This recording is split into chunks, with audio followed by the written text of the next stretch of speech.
Hello viewers, আসসালামু আলাইকুম। This is Tahrima Tahsa. আজকে আমি আপনাদের জন্য নিয়ে চলে আসছি আইব্রো ট্রিমার। এটা কিন্তু একদমই একটা পেইনলেস একটা জিনিস। আমরা অনেকেই আইব্রো প্লাক করতে অনেক বেশি ভয় পাই, কেন বলেন তো? একমাত্র পেইনের জন্য।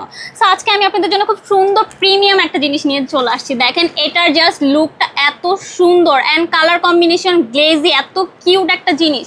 অ্যান্ড এটা কিন্তু একদমই পেইনলেস। সো আপনারা একদমই কোনো উইদাউট পেইনে এটা কিন্তু ইউজ করতে পারবেন। অ্যান্ড শুধু আইব্রো ট্রিমার না, আপনারা চাইলে কিন্তু আমাদের এখানে অনেকের হেয়ার গ্রোথ অনেক বেশি থাকে।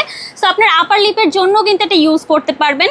এটার সাথে আমরা সুন্দর একটা চার্জারের তার দিয়ে দিচ্ছি। এটা দিয়ে আপনি সুন্দর করে এটা চার্জার করতে পারবেন। এই যে চার্জার অপশনটা এখানে, ঠিক আছে। অ্যান্ড এটা ক্লিন করার জন্য খুব সুন্দর একটা এই যে মিনি কিউট একটা ব্রাশ দেওয়া আছে। সো আর কোনো ঝামেলা নেই, আপুদের জন্য একদম ইজি একটা জিনিস নিয়ে চলে আসছি। তাহলে আর দেরি কেন, দ্রুত করে আমাদের এটা অর্ডার করে ফেলুন। অর্ডার করতে আপনার নাম, ফোন নাম্বার, অ্যাড্রেস দিয়ে আমাদের কনফার্ম করে ফেলুন। আল্লাহ হাফেজ, আসসালামু আলাইকুম।